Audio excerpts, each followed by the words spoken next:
Hey everybody, Justin here. Welcome back to another video.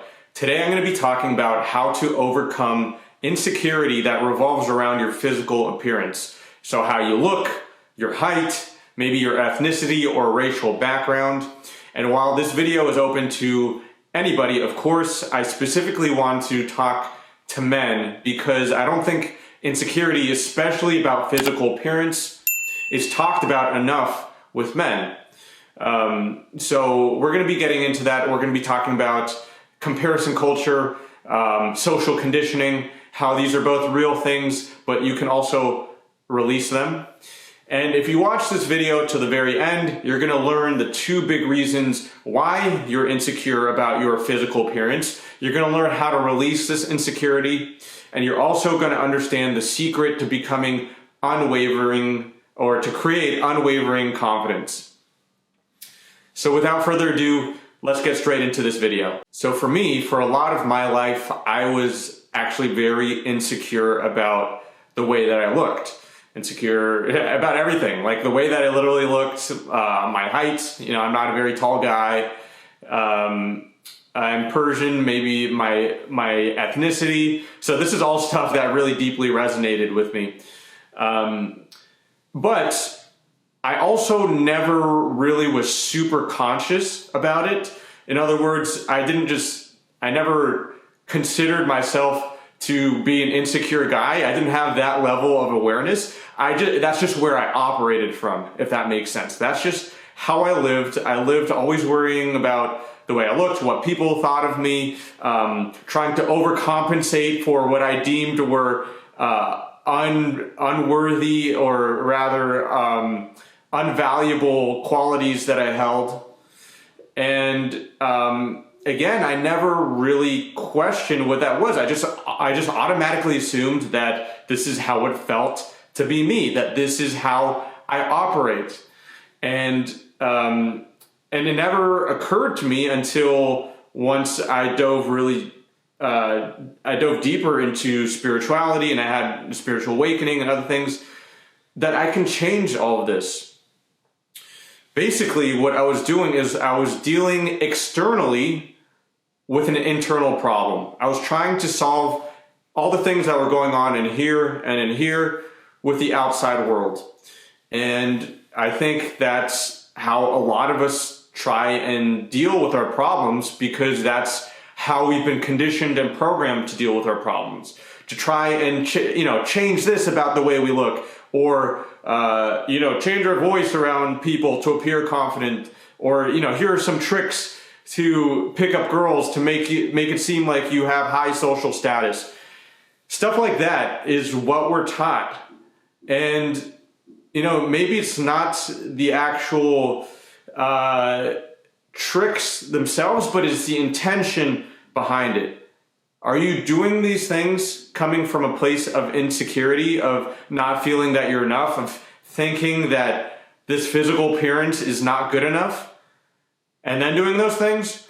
Or are you doing those things but automatically operating from a place where you feel really good about yourself? I don't know if you can relate to this, but I remember anytime I was going anywhere, even if I was just walking down the street, I used to want people's approval.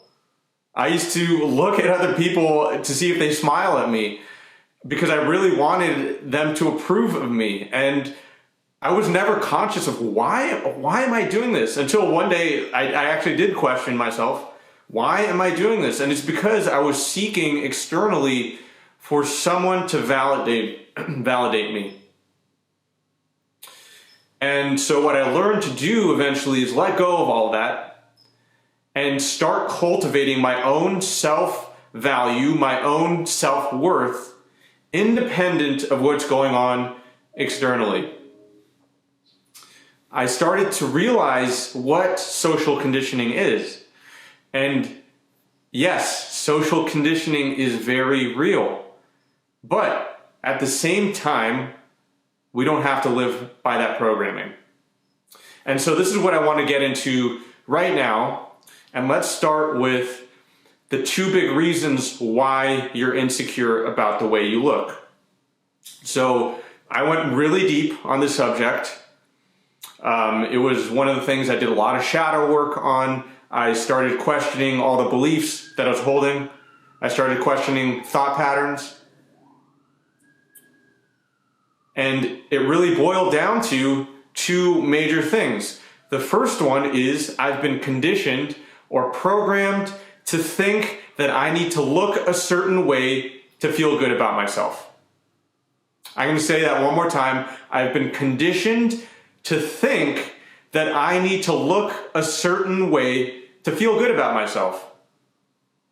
And the problem with thinking that you need to look a certain way to feel good about yourself is there's only so much that we can change about the way I look or the way you look. You know, we can get some plastic surgery or implants or whatever. But for me, like, my height was a lot of my insecurity, and you can't really change the way how tall you are as much, you know, as cool as that would be. Maybe that's something in the future. So I had to deal with things that I really didn't have control over.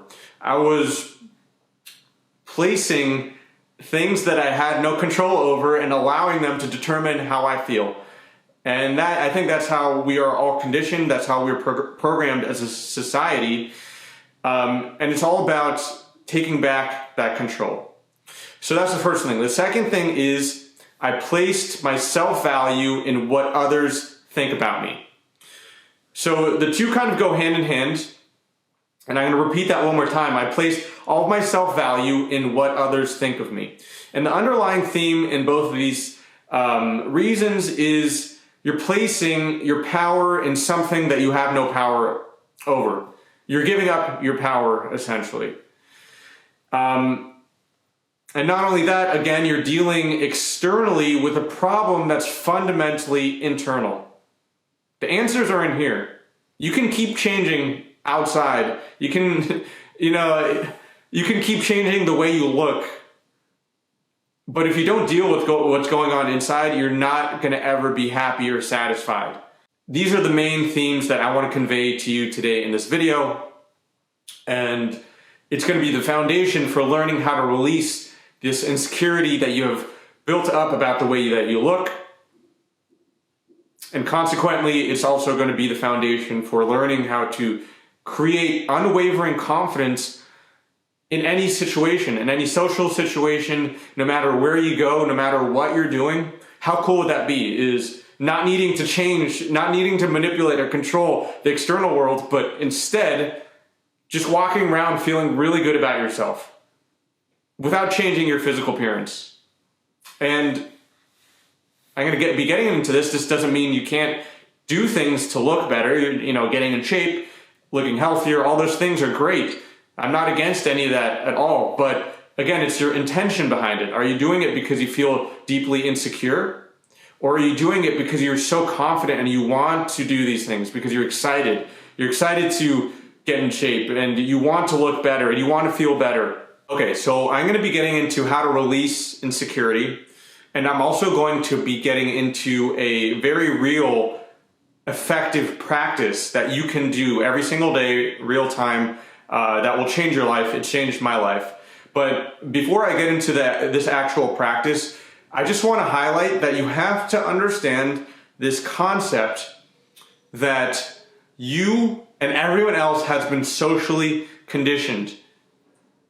And it's real in the sense that people live by that conditioning, but it's not real in the sense that it's reality. You can change this programming. And the requirement for changing the programming is creating awareness of the program. I talk about this so deeply in a lot of my videos. So if this is something you want to go deeper on, check out some of my other videos so you can learn more about this. But the idea is that there's a program that's running our mind. And it's not real because we are not our mind. We are the observer of our mind. We are the consciousness that is consciously observing our life. And we have thoughts, we have beliefs, but those are not real things. They are programmed. They're something that we created, usually unconsciously, usually in our childhood. And our society is also running by most people by these programs. But we can learn to unprogram ourselves. We can learn to release the programming. And this is a really cool part that I love talking about, is we can learn to have love for other people who are living by that programming. We can stop taking things so personally, even though they might seem personally, even if we're rejected, by a girl because we're not 6'4". We can still learn to love that because they're just running by their own programming, and that's fine. And it has nothing to do with how you should feel about yourself internally. And this is the same idea of taking back our power that we placed in other people, taking back this self-value and self-worth that we've allowed other people to dictate for us, taking that back and bringing it home in here. Realizing that in the end, no matter how you look, even if you're just, a model and gorgeous by society standards, in the end, your self-value comes from here. And you need to take back every little piece of self-value and self-worth you've allowed other people to dictate for you. And you need to be the only person that has control, power, and sovereignty over your self-worth. So that is the foundation. That is the mindset that you have to operate by. So let's get into a specific practice that you can implement that will support you in doing all this.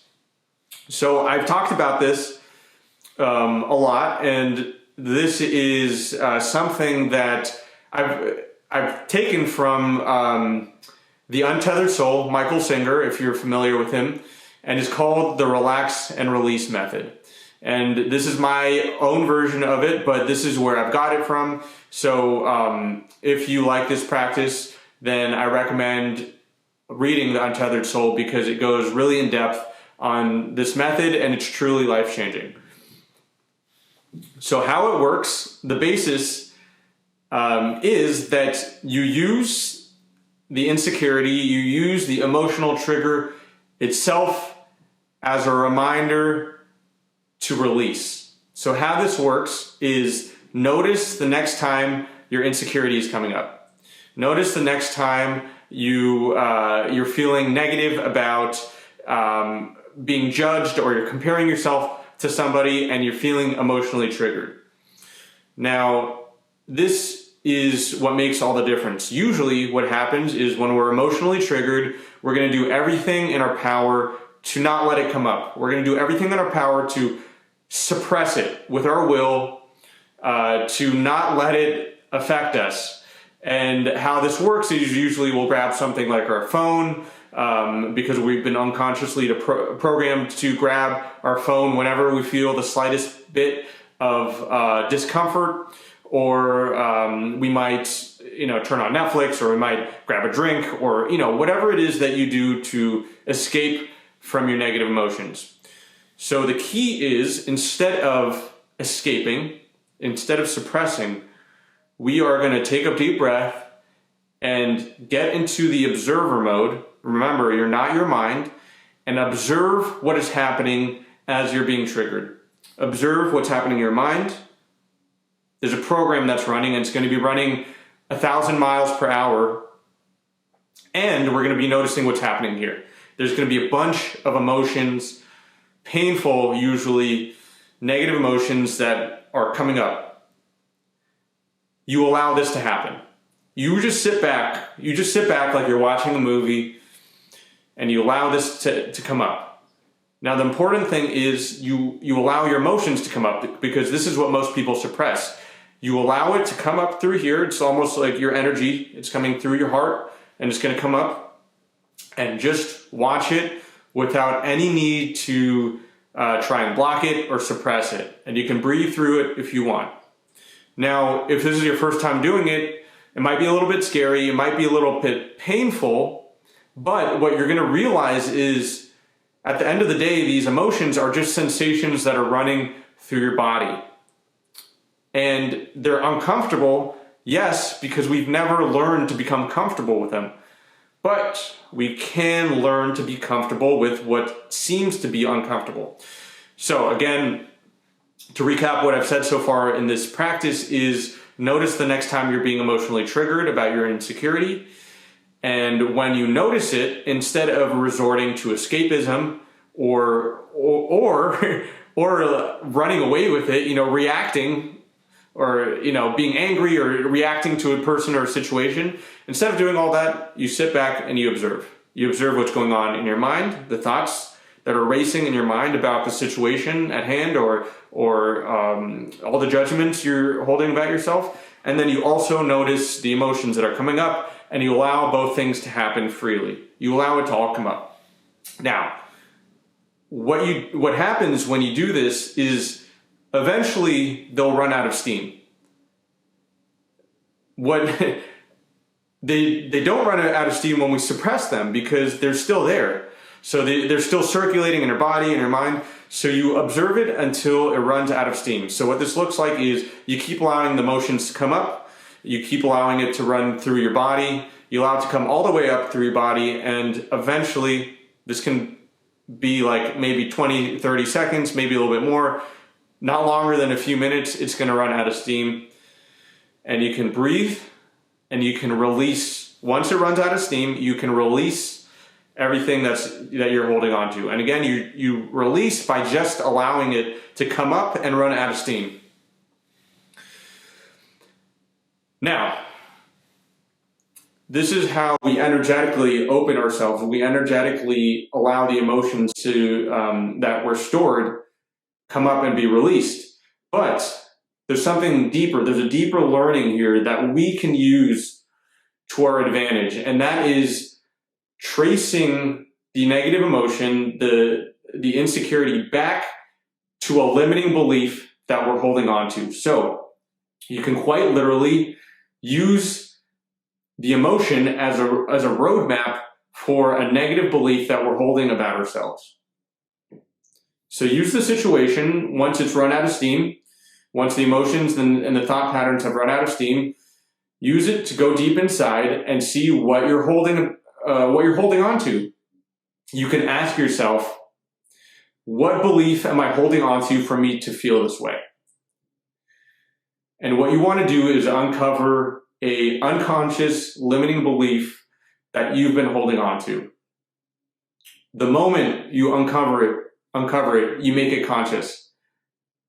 There's nothing else you have to do but being conscious of that unconscious programming that's been secretly running your mind and therefore your life. Now, some beliefs and some programming, you're automatically going to let go like that once you're conscious of it. And when you get better with this practice over time, that's how it's going to be like, because you're going to realize, oh, that's another piece of programming. Some limiting beliefs are going to take longer, and that's okay. But the idea is you have to just keep creating awareness over this belief. The more you can bring it up to the light, to your conscious awakened self, eventually it's going to release. So this is the work. You keep doing this practice. You do this in real time. You do this in the moment when you're being emotionally triggered, and you keep doing this. You keep doing this instead of being reactive. You keep doing this instead of suppressing or escaping what you normally would do or how you would normally react to an emotional trigger. And it becomes easier and easier each time you do this. And this is a way of not only mentally, but emotionally and energetically deconditioning yourself from the program that has been running your life, from the insecurity, operating from this paradigm of insecurity that has been running your life. And you'll get to the point where you can just automatically see the programming lovingly as it's running. And you can look at it just like you would look at it at a lost child with love. A child that's just been lost, that's lost its way, that needs guidance. And you can lovingly look, even though right now it might be painful, eventually you'll be able to lovingly look at the social conditioning, the social programming that has been running your life. And other people who are also being run by this. This includes people who maybe have rejected you for the way that you look, because you understand at a deeper level that they're only doing that because that's how they've been programmed. And you've taken back whatever value you've placed in them deciding how much you're worth, and you've given it to yourself. So it doesn't even matter. Now, I want to get into the secret to creating unwavering self-confidence. And it's everything we've been talking about so far. Putting this into practice every single day, devoting your life to this practice is all you need. But I want to go a little bit deeper than that. And it's this idea that we have been programmed to think that the external world has to look a certain way for us to feel good. We've been programmed that we need this external world to look a certain way for us to feel good. Once we understand that this is just a programming and everything we need is in here, then we're free. Then we're able to be more authentically ourselves. And this idea of unwavering natural confidence comes in being more authentically yourself. Expanding in authenticity instead of trying to tack on layer upon layer of a wound, of pain. Okay? So again, I want to also reiterate that it's not about renouncing the external world. It's not about giving up the external world, but it's changing the paradigm that you operate from. It's changing the intention behind it. So if you operate from this place where you feel really good about yourself and you expand in confidence by being by being yourself, instead of trying to change who you are, the way you look, and then operating with reality, and then dealing with life from this paradigm, that's what changes everything. And that's what allows you to create unwavering confidence by being yourself in any situation, no matter where you go, no matter who you're with, no matter what you're doing, because you're able to just realize that this programming, you're able to put this into practice, you're able to use your emotional triggers to your benefit and release what's going on. And every single time you do this, you allow more space, more energy, more room for you to expand into who you are. And the more that you do this, you feel better and better about being who you are. And the really cool thing about this is there's no going back. If we were just doing, what a traditional confidence program would have taught us, which is act this way around certain people, or, look this certain way, or wear, something that will make you stand out, we can easily reverse back into feeling unconfident because we're not doing internal work. We're changing things about the external world. But when you start releasing programming, there's no going back. And that's the cool thing. It just a steady march and step forward into more and more unwavering confidence. So I hope that was helpful for you guys. I hope that was of value for you. If you like this video, please give it a thumbs up. Please hit the subscribe button, because that way more people are going to be able to see this video and more people are going to have access to this kind of information. If you know someone who can use this video, please share it with them as well. Thank you so much for watching, and I'll see you in the next video.